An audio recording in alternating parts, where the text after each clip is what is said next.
Jésus nous montre qu'à notre époque, il y a une possibilité de ne jamais mourir. Introduction. Nous savons que les morts vont ressusciter, même les injustes, Jean chapitre 5 versets 28 et 29. Mais Jésus va plus loin et il dit que quand il viendra, ceux qui seront vivants à ce moment-là ne mourront pas. La mort ne les atteindra jamais. Ce qui nous fait comprendre que la mort va disparaître lors de sa venue, 1 Corinthiens chapitre 15 verset 26.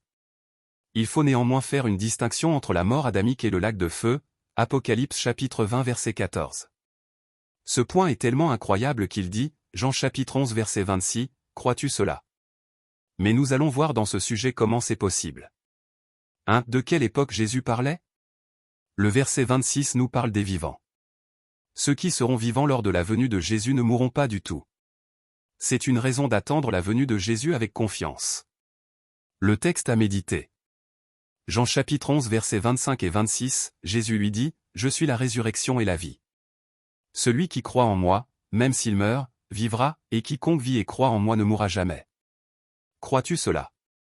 Si nous prenons les versets qui relatent la même époque, nous comprenons qu'il s'agit aussi du même jour que l'enlèvement. Paul le dit.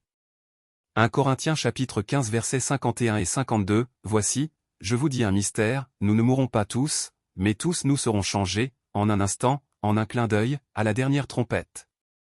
Et les morts ressusciteront incorruptibles, et nous serons changés. Ils passeront de mortels à immortels. 2. La mort sera supprimée à la lumière de l'enlèvement. Jésus pensait à l'enlèvement quand il a dit ces paroles. Sa venue mettra un terme à la mort.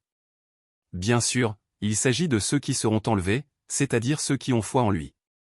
Ce qui indique que ceux qui sont enlevés ne verront plus la mort. Elle n'existera plus pour eux. Il s'agit ici bien sûr de la mort adamique. Il était important de rapprocher l'enlèvement décrit par Paul de ce qu'a dit Jésus. 1 Thessaloniciens chapitre 4 versets 15 à 17, « Nous les vivants, restés pour l'avènement du Seigneur, nous ne devancerons pas ceux qui sont morts. Ensuite, nous les vivants, qui serons restés, nous serons tous ensemble enlevés avec eux sur des nuées, à la rencontre du Seigneur dans les airs. » Jean chapitre 11 versets 25 et 26, « Quiconque vit et croit en moi ne mourra jamais. » 3. La différence entre la mort adamique et le lac de feu. La mort adamique, c'est la mort provoquée par le péché d'Adam, Romains chapitre 5 verset 12. Celle qui est en vigueur depuis la création de l'humanité. Ceux qui ont goûté à la mort adamique peuvent être ressuscités, Actes chapitre 24 verset 15. Ce n'est pas le cas de ceux qui sont dans le lac de feu. Si la mort adamique a été supprimée, ce ne sera jamais le cas du lac de feu. Apocalypse chapitre 20 verset 14, « Et la mort et le séjour des morts furent jetés dans les temps de feu. » C'est la seconde mort, les temps de feu. Le lac de feu est donc une punition définitive où personne ne peut être ressuscité. C'est le cas du diable qui sera jeté dans ce lac de feu et ne réapparaîtra plus, Apocalypse chapitre 20 verset 10. 4. Les ressuscités et les vivants changeront de corps. Paul dit que la chair et le sang ne peuvent hériter du royaume de Dieu.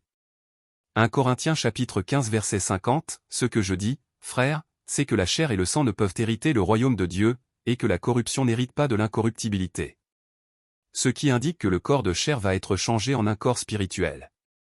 L'exemple que Jésus nous a donné par son corps après sa résurrection.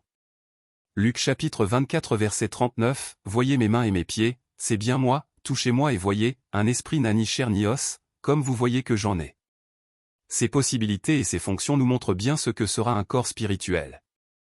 Jésus est l'exemple en tout et aussi dans ce domaine.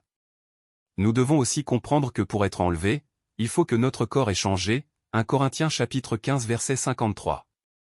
À la lumière de ces faits, nous comprenons mieux Jean chapitre 11 versets 25 et 26, qui dit que ceux qui sont vivants ne mourront pas du tout. Conclusion. À la venue de Jésus, tous ceux qui sont vivants et qui ont eu foi en lui ne mourront pas, Jean chapitre 11 verset 26. Et nous pouvons comprendre ce point parce que Paul l'a dit sur l'enlèvement, 1 Thessaloniciens chapitre 4 verset 17. Il convient de réfléchir et de méditer sur ces versets qui nous montrent comment cela va se passer. Maintenant, c'est à nous d'avoir une foi forte pour obtenir ces promesses. Quand Jésus dit, Jean chapitre 11 verset 26, « Crois-tu cela ?» il nous montre par là qu'il faut croire à ces choses. Cela va nous aider à faire face à beaucoup de difficultés. Et il a dit ces paroles pour encourager.